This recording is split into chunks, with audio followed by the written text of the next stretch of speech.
Hey all, well, I'm sorry I've been away for so long. It's been a bit crazy, and I need to get some work done in terms of gameplays. I know I'm a couple of months behind on the plays I've done, but unfortunately that's the way life's been for me lately.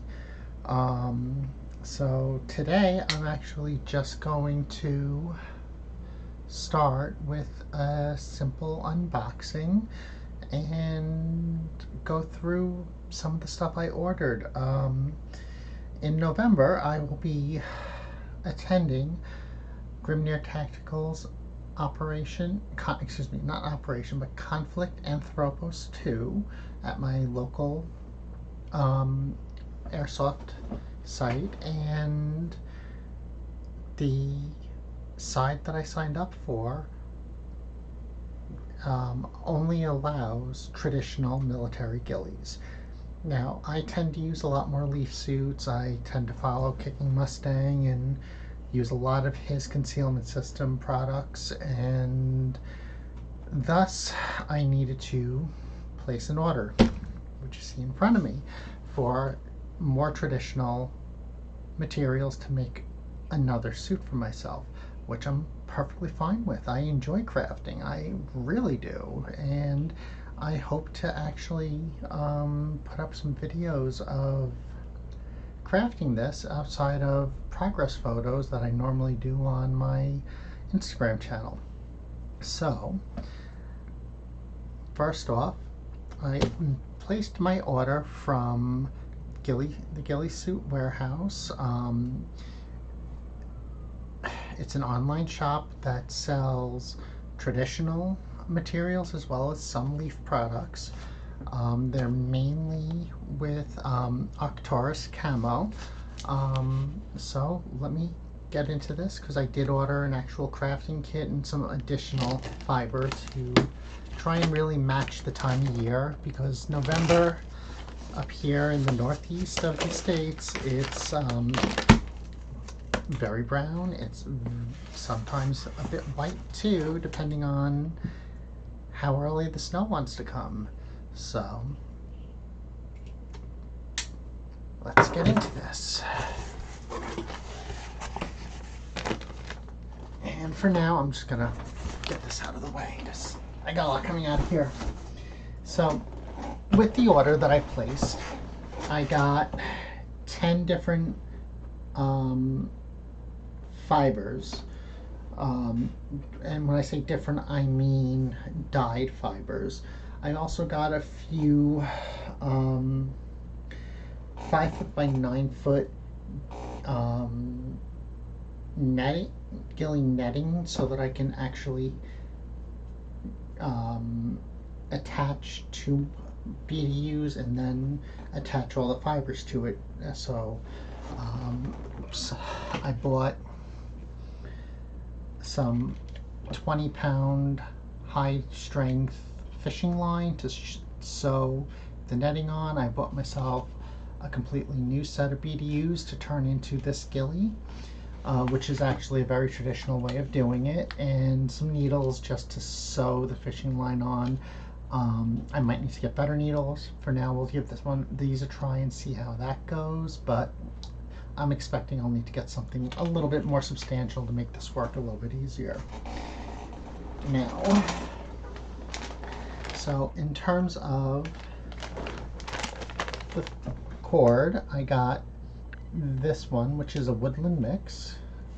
A little hard to see with the glare, but it's a mix of greens and browns and a little bit of blacks in there. Should help a little bit. I mean, greens are going to be a little difficult in November here, but you still have some here and there, so a little bit of green, not a bad thing. And the colors do not look too bad. They could be a lot worse. I could have to do more with it. This is olive, so it's a pack of olives. So a lighter green. It's greenish. It's almost greenish brown, this olive, which isn't bad. Again, I'm going to be using it to kind of help with shadowing and making it look a little bit more natural. And this is mossy. So that's one thing that you'll always see here in the Northeast is moss. So can I get a decent shot? It's hard to see it. So having this, and I'm just going to try to weave it in with the browns so that it makes it look like there's moss coming off of like dirt or tree bark or anything like that. This is a great thing to have, which is why I grabbed this color.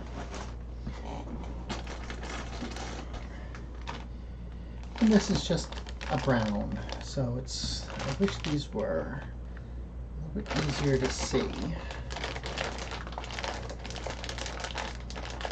Wasn't ready to open these yet, but we'll just pop them open and we'll take a closer look at them so you can actually see these colors better. So that's the brown. It's not bad. It doesn't really reflect light too much, which is good. I mean, I didn't get yours. I got more of a synthetic fiber because I'm hoping to make this last longer. I could have gotten jute. They had jute, but I want synthetic to hopefully help it weather a little bit better in the Northeast where I live. And again, another brown. So I got two of those because browns are going to be useful. This is dry grass. Yeah, you can see that. So that nice, you know, kind of dead brownish grass that you see in the early winter that's usually on the ground, that's what this is, and it's actually fairly close, especially for the time of year I will be using this in. And this is the webbing. I'll open this up in a little bit.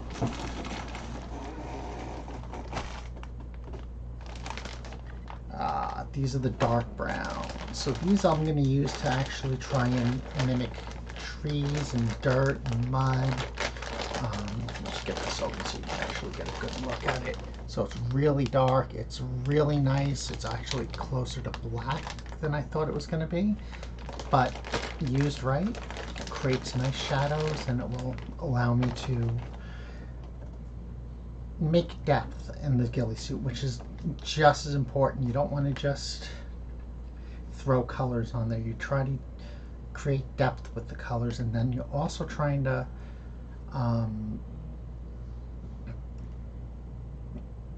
hide the human form, which I've discussed about a number of times. So one of my big areas I like to try to really hide in my shoulders, shoulder head area to disguise that.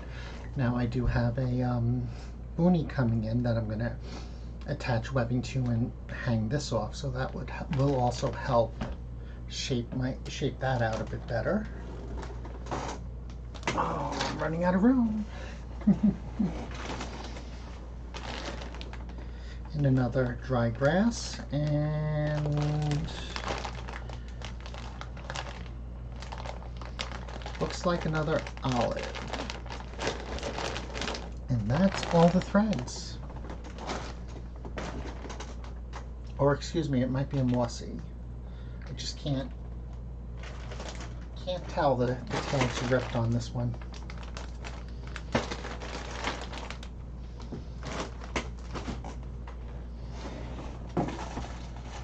And then last but not least, got a couple of things of these, of the webbing, of the netting, in order to actually craft the ghillie. So let's just take a look at the netting here.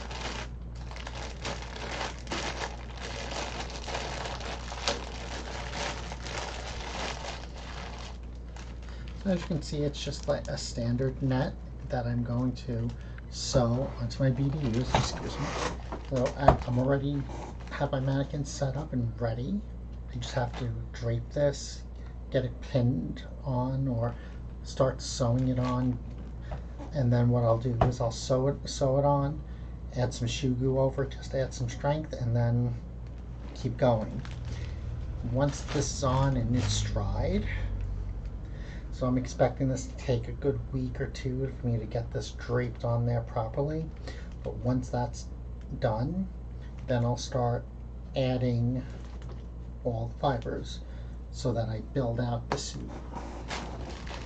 And that's really going to be it for today, guys. I don't expect to have a gameplay up this weekend. I am going to try and get out to actually get some more footage, which will put me kind of now 3 months of footage behind.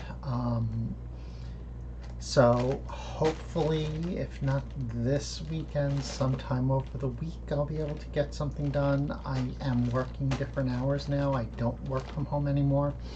So I now have an extra 2 hours a day of driving that I have to do, which is why things have been very slow for me, and I'm not able to do much in terms of on my phone, which is why my Instagram's been a bit slow and non-existent over the last month or so. Don't mean it. Want to keep this up, want to keep going. I'm very thankful for all of you that have been sticking around and waiting for me to put more content up. I hope you enjoyed this. As always, if you do and you want to see more content, please like, subscribe, and comment. I respond to everybody that comments. I like to keep in touch with all the people that support me, and hopefully maybe one day I'll get to see you out at my local site, and who knows, maybe we'll be opponents or even on the same team. Until then, catch you next time.